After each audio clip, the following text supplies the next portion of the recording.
আল্লাহ রসুল বলছে, ফাতেমা আমার আলী যখন বাড়ির দিকে আসবে মা, আমার আলীর কাছে এমন সুন্দরভাবে সাজবি মা, আমার আলী যখন দেখি তোমার দিকে তাকে খুশি হবে, আমি রসুল্লাহ তখন খুশি হয়ে যাবো। জোরে বলছি সুবহানাল্লাহ।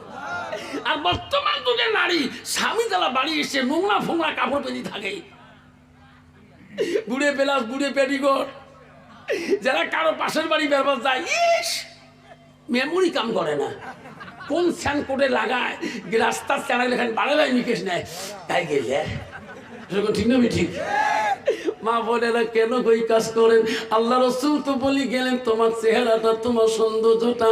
ও মা, নবীজি 3 নম্বর বিবি ছিল হযরতে মা আয়েশা আম্মাজান। মা রে, তুমি জানলি না আয়েশা কোন বংশের নারী? আয়েশা ছিল মদিনা রাষ্ট্রপতির মেয়ে, মদিনার প্রথম খলিফাতুল মুসলিমিন আবু বকর কন্যা হযরতে মা আয়েশা। ও মা, আয়েশা 7 থেকে 9 বছর ভিতরে বতেরা নবীজির সাথে বিবাহ হয়ে। মা, আয়েশা তো রূপবতী ছিল মা, আয়েশা তো সৌন্দর্য ছিল, হালকা পাতা নারী ছিল মা। হযরতে আয়েশা ছিল একটা কোরআনের হাফেজা। সুবহানাল্লাহ। কিন্তু বর্তমান যুগের জামানার নারীরা হলো ঝগড়ির হাফেজা। ঠিক না? ঠিক কি ঝগড়া করে রে বাপ, স্বামী কালা করতে করতে কারোটু গোলাম পর্যন্ত পেয়ে ফেলায়, আছে না? তোমার তিনা কয় মা, ওই কালাম আসান আর একবার হাত দিয়ে দেখ। মা বোনেরা, তুমি কি জানো না নবী বলছে নারী, যেই নারী জান্নাত যাবে না স্বামী নিন্দাকারী, যে নারী স্বামীকে পছন্দ করে না, ওই স্বামীর সাথে ভালোবাসা দেখায় না, সেই নারীর জন্য জান্নাত হবে না।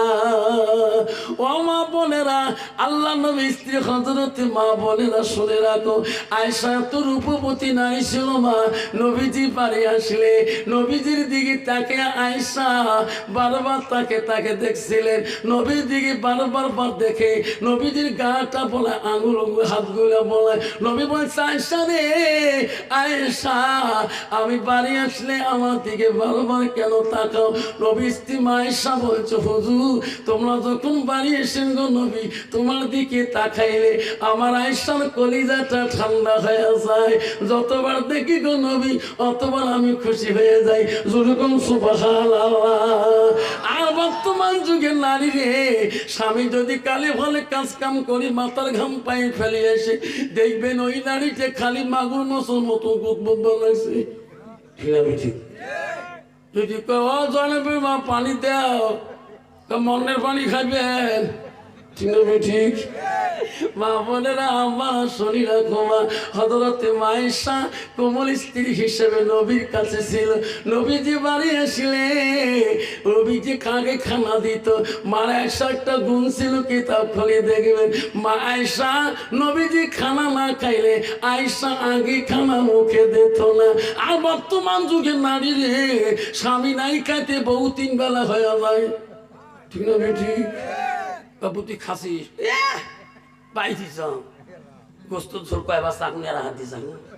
ঠিক না? ঠিক বাবা, ওই মেয়েটা কেন খায়?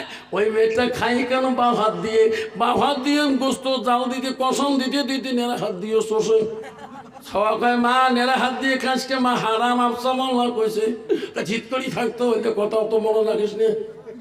মা বোনেরা, এই বাম হাতটা দিয়ে তো খানা খাওয়া যাবে না। কত যুবক আছে রে বাবা, ডাইন হাতে 4 কাপ নিয়ে বাম হাতে সেগুলো লাগে। ঠিক না? ঠিক বাবারে, কত দেখবে লেট্রিনের ভিতরে বাঘ, এমনি মানুষের মাঘ মাসের মধ্যে মুখ দিয়ে ধুমে পিড়ে। ঠিক না? ঠিক